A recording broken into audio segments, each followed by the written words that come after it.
Así tenemos nuestra media semana junto a Gustavo Rosa, porque dividimos en dos la semana, los martes, los viernes con nuestro amigo y compañero Gustavo Rosa. Tenemos nuestra media semana y queremos arrancar con esta primera media semana junto a este compañero para entender qué está pasando en nuestro país y hacer un breve análisis. Gustavo, ¿cómo estás? Te saluda Ronnie y Sergio aquí en Radio Lateral. ¿Cómo va eso? ¿Qué tal? Buenos días, Ronnie, Sergio y todos los oyentes de Con Fundamento Criollo. Más que media franja, uno sería a esta hora medio zapallo. Claro, bueno, está bien. Pero bueno. Pero, y después de la medianoche también, la otra mitad del zapallo aparece. Calabaza. A la calabaza. Ahí está. Bueno, ¿cómo anda? ¿Todo bien? Pero re bien, mira, re bien. Un día hermoso acá en Posadas. Bien, fantástico. Acá también sí está medio nubladito, pinta calurosito también. Aparentemente hasta el jueves vamos a tener días así. Fuera del aire estábamos hablando, o en cierta manera había una preocupación por ver qué estaba pasando acá en la ciudad de Rosario. Sí. Después de que las balaceras que son habituales en Rosario, emerge la noticia a nivel nacional e internacional cuando se produce el miércoles a la madrugada la balacera contra el supermercado El Único de la esposa de Messi y de la familia de Antonella. Claro, inmediatamente, tanto el gobernador de la provincia como algunos funcionarios a nivel nacional lo encuadraron en las balaceras narco que se dirimen desde la cárcel, que se ordenan desde la cárcel. Que es un problema realmente, porque si uno tiene en las cárceles federales personajes condenados, encarcelados, y que desde ahí, con sus celulares, van orquestando distintos ataques mafiosos en los barrios, sobre todo en la zona norte-oeste de la ciudad de Rosario, uno dice, bueno, no tienen que hacer una requisa de los celulares, sino simplemente poner un inhibidor de señal para que las llamadas no puedan salir desde las cárceles, ¿no? Pero ese es otro problema, porque ahí estamos hablando de connivencia. Incluso después del episodio de Messi ocurrieron un par de balaceras más que en un nene llamado Máximo también salió, que quedó muerto, otro fallecido. Pero lo del supermercado de la familia de Antonella, El Único, no se encuadra dentro de esas balaceras mafiosas narcos que tenemos desde hace un tiempito. Algunos dicen desde hace 20 años, no, esto es un hecho relativamente reciente. ¿En qué se diferencia el ataque al supermercado de todo lo otro? En que pusieron subtítulos.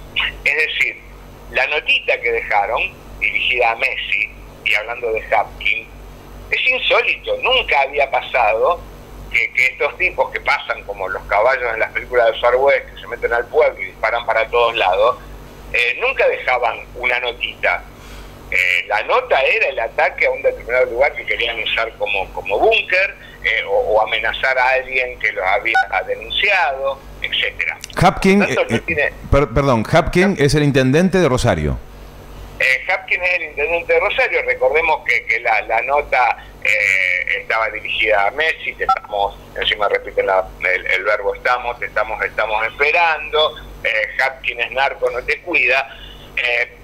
Es tan obscena la operación de poner una notita desprolija donde aparecen dos nombres, uno Messi y otro Hapkin, que da más como a una especie de cuña de la mafia real, que es la que gobierna el país desde la sombra, que es todo lo que tiene que ver con el aparato mediático, la mafia mediática judicial porque no hay otra manera de meter eso para marcar, o por un lado, que puedan ser los kirchneristas ofendidos porque Messi se sacó una foto con Macri, que fue la estupidez que trataron de plantear desde el lunes, y después Hapkin, que está en la disyuntiva de salir del socialismo al que pertenecía para sumarse directamente al larretismo. Entonces uno dice, che, ahí hay algo que se parece mucho a un mensaje mafioso político que mafioso narco. si uno puede hacer realmente una distinción tan marcada entre una y otra cosa. Si uno realmente plantea el problema narco, la decisión tardía que toma el gobierno nacional de instalar en Rosario una oficina de la Unidad de Investigaciones Financieras, uno dice, bueno, ahí sí estamos atacando el problema, porque no vale de nada meterse en las villas o en los barrios populares para buscar a los soldaditos o que hacen los ataques o que venden la droga. Sino hay que ver la cantidad de edificios que se están construyendo en la ciudad de Rosario para que estén absolutamente desocupados, incluso edificios de super lujo, que significan o que al menos sugieren un lavado de dinero, un blanqueo de dinero proveniente de la venta de drogas, que se materializa en edificios que después no se utilizan para nada. Entonces, si hay que buscar el problema narco no está en los búnkers ni en los soldaditos que venden, sino en este movimiento de cuentas y en blanqueo de capitales, y también, por supuesto, los narcos fundamentales deben estar en los barrios privados y no en las villas. Así que bueno, y después la convivencia, también se habló de una interna policial.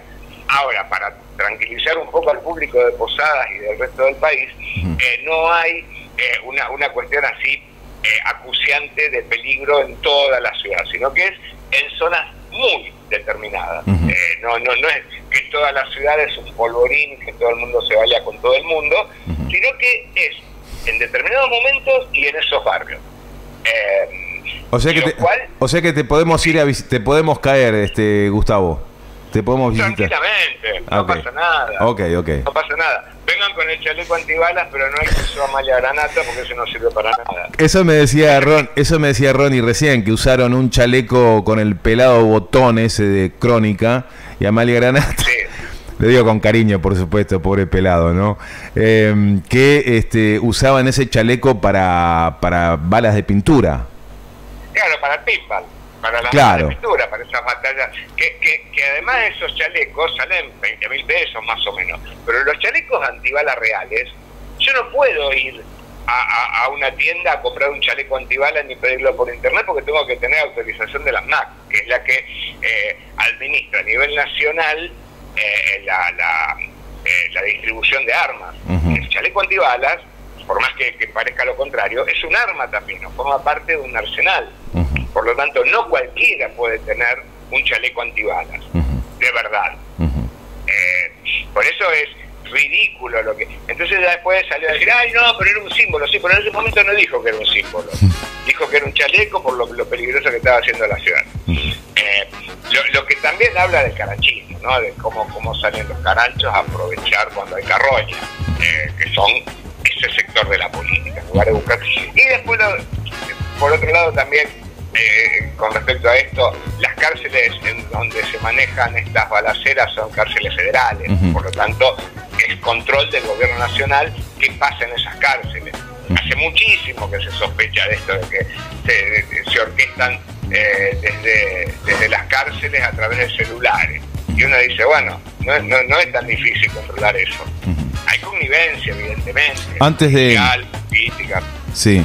En fin. Sí, no, antes de cambiarte de tema, porque yo sé que tenés un tema que nos tenés preparados para desarrollar a continuación. Querías abrir un breve paréntesis de algo que mencionaste recién, y es ¿qué te parece, qué te sugirió la foto de Messi con Mauricio Macri una vez obtenido el premio The Best? Que sí generó algunas rispideces, gente que lo comprendió, gente que no lo comprendió. Un breve paréntesis y después, si querés, te invito a desarrollar esa parte. Hay mucho para plantear en eso, ¿no? Bueno, primero hay que entender que lo creamos o no, Macri es funcionario de la FIFA, por más que sea una entidad inventada incluso hasta para lavar plata, porque es de la Fundación FIFA, sabemos que las fundaciones no están para ayudar a nadie, sino para blanquear cuentas, ¿no? Por lo tanto, sabemos que donde Macri se mete no hay nada transparente ni bondadoso. Pero por un lado, el hecho de que Messi y el Dibu Martínez posen al lado de Macri indica también esto que yo voy a tratar, que es la cuestión de la grieta, ¿no? O de cómo se profundiza la grieta. No es cuestionable, para a lo mejor lo que sería el sentido común construido desde los medios hegemónicos, que Macri pose con Messi y el Dibu. No pasa nada. Ahora, ¿qué hubiera pasado si en lugar de Macri hubiera estado Cristina, o hubiera estado Alberto, o hubiera estado Agustín Rossi, o incluso algún funcionario relacionado con el deporte? Hubiera sido un escándalo, porque estarían hablando de rédito político. Es como que todo lo que sea kirchnerismo o peronismo es la piedra venenosa, no se la puede tocar, no se le puede acercar, cualquiera que se acerque se contamina. En cambio, que Messi aparezca al lado de Macri, está todo bien, y eso es lo intenso que se ha construido en este sentido común, a tal punto que, sabiendo que cuando la selección salió campeón, se estaba hablando de la visita a la Casa Rosada o algo por el estilo, y después se negó todo conflicto porque no querían estar mezclados con la política. Bueno, la construcción del sentido común es tan distorsiva que Macri no representa la política es los sectores del kirchnerismo, del peronismo, etcétera, etcétera. Hasta si hubiera aparecido Nicolás del Caño al lado de Messi, nadie se hubiera molestado. Bueno, con los caños que metió Messi, no me parecería raro. Sí, hubiera sido una metáfora genial. Sí. Pero bueno, y también eso de las...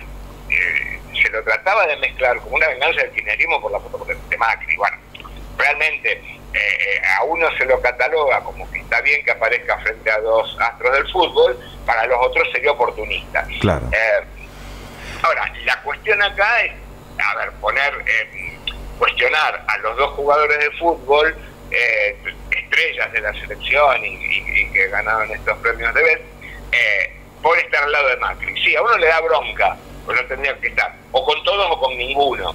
Y si tienen afinidad política, que la expresen claramente. Lo que pasa que es esa cuestión del sentido común. Todo lo kirchnerista, peronista, huele a rancio, antidemocrático, antirrepublicano. Entonces, bueno, es como eso, es la mancha venenosa. Cuesta acercarse al sol. Bien, ahora sí, Gustavo, respondida esa inquietud que tenía, ¿qué nos traes hoy? Que no está tan fuera de relación, porque vieron desde que Horacio Rodríguez Larreta presentó su video en Santa Cruz diciendo estoy dispuesto a superar la grieta, a saldar la grieta, a terminar con la grieta que nos hace tanto daño, todo ese tipo de retórica, que después se dio marcha atrás porque ellos van a superar la grieta, pero sin ese 30% que supuestamente representa el kirchnerismo. Y en estos días, fue el domingo, salió una nota en el diario Perfil de Federico Sturzenegger, que fuera presidente del Banco Central en los primeros años del gobierno de Macri, donde cuenta una anécdota que a mediados de 2015, es decir, antes de que coronara presidente a Macri, a Sturzenegger lo invitan a una cena donde se da con Roberto Dromi. Roberto Dromi fue un funcionario de Menem, que fue el que orquestó todo el plan de privatización de las empresas públicas, de ese saqueo impresionante que empezó el menemismo de empezar a valorizar lo público y lo extranjero, y que nosotros pertenecemos al primer mundo y todo eso. Bueno, Roberto Dromi se encuentra con Federico Sturzenegger, y Dromi, ya presuponiendo que Macri iba a ser presidente, expresó o explicó cuáles eran las 10 primeras cosas que la nueva administración tenía que hacer para debilitar a la oposición que iba a ser el kirchnerismo. Y entre las primeras cosas fue la expropiación del canal C5N. Y el segundo punto que plantea Roberto Dromi a Federico Sturzenegger es intervenir los hoteles de Cristina. Porque de esa manera, supuestamente para Dromi, se vulneraba o se neutralizaba un canal de oposición y un financiamiento de la oposición que era con los hoteles de Cristina. Y en el final de la nota tira un giro irónico, después de dar algunos datos y qué sé yo, que dice, bueno, la verdad que no le parece tan descabellada la idea de cerrar la grieta de esa manera. Y hay un momento en que se pregunta con quiénes tenemos que cerrar la grieta, con los K, con el peronismo, con los sindicatos, con los empresarios o con Grabois. Es decir, que para Sturzenegger y obviamente para todos los PRO, la grieta es exterminar o neutralizar a todos los otros menos a ellos. Por lo tanto, habría que hacerle pensar al posible votante del PRO que probablemente ellos estén de ese lado de la grieta que ellos quieren eliminar o neutralizar, y que en realidad lo que representan los PRO no son más de 5.000 familias nacionales, y que el resto son tipos que se adhieren al odio al kirchnerismo sin saber que en algún momento ese odio se les va a volver en contra.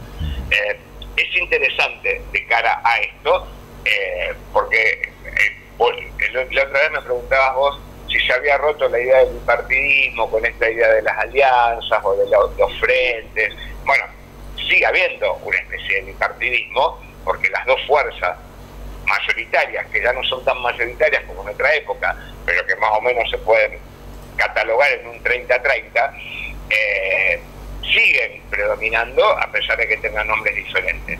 Y por izquierda hay una minoría que a veces amaga con crecer un piquitito, pero generalmente se queda en un 5 o 6%, y ahora tenemos este fenómeno de Milei, ¿no? de Javier Milei, que es, como parece ser, el que va a resolver o que formaría parte del tercero en disputa, es decir, el electorado a conquistar es el que va a votar a Milei.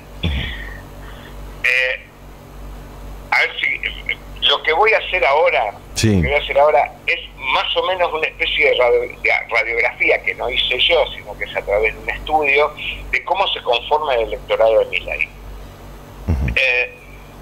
Esto no es mío, sino que es de dos consultoras, una es la consultora Alaska de Juan Courel y la otra 3.0 de Sheila Wilker, que a través de una encuesta, de un sondeo de opinión que hicieron bastante elevado con respecto al perfil ideológico de Milei, y que a veces uno se plantea esta cuestión de, el electorado argentino se está derechizando al extremo de decir que no haya más Estado, hay que bombardear el Banco Central, hay que cerrar las escuelas públicas. Bueno, no es tan así. Esta intención de voto, cuando hace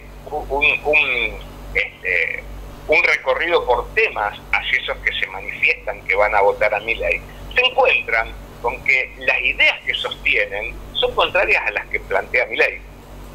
Por ejemplo, si uno piensa que un votante de Milei está en contra del manejo del Estado en la economía, es totalmente contradictorio, porque más del 50%, el 60% de los votantes de Milei se muestran a favor de que el Estado tenga un rol activo en la economía. También están de acuerdo con la ayuda estatal a las empresas pymes y la continuidad de la universidad pública gratuita. Por lo tanto, el votante o el que se manifiesta votante a favor de Milei se encuentra con que muchos dicen que van a votar por Milei y jamás lo han escuchado, jamás han escuchado lo que dicen. ¿Y qué es lo que compran de Milei entonces? Me parece que es el enojo, el hartazgo, la insatisfacción, es un poco el voto bronca, que bueno, encuentra en Milei la explicación de la casta, del Banco Central, pero en realidad no hay un voto que sea pensado, es simplemente una imposición, porque Milei aparece como un rockero, aparece como un disruptivo, viene a ser un antisistema. Claro, viene a ser entonces un bocado dulce en la boca y amargo en el vientre después. Exactamente, pero aparte que es como una especie de Donald Trump. Donald Trump también aparece como un candidato antisistema, pero que en realidad es lo más sistemático que pueda haber, o lo más pro-sistema que pueda haber.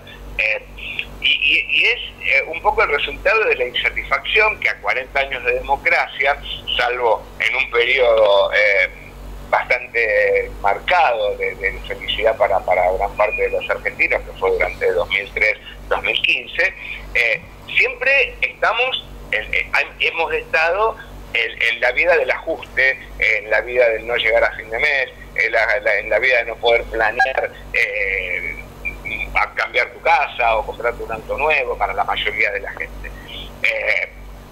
Entonces, esa insatisfacción en este momento se está manifestando con Milei, pero que en realidad ese voto a Milei me parece que en un caso de balotaje muchos pueden ir para un candidato del PRO, pero también muchos pueden ir para un candidato con el kirchnerismo, con el que parte de esos supuestos votantes a Milei coinciden más que con el otro lado. Es un poco raro. Por lo tanto, si alguien quiere pedir un pronóstico de lo que puede llegar a pasar después de las elecciones o con el resultado electoral, te está mintiendo. El que diga que sabe cómo va a terminar, quién va a ser el presidente el 10 de diciembre del 2023, te está mintiendo. Gustavo, espectacular tu columna, te agradecemos. Lo que se viene, sí. Lo que se viene.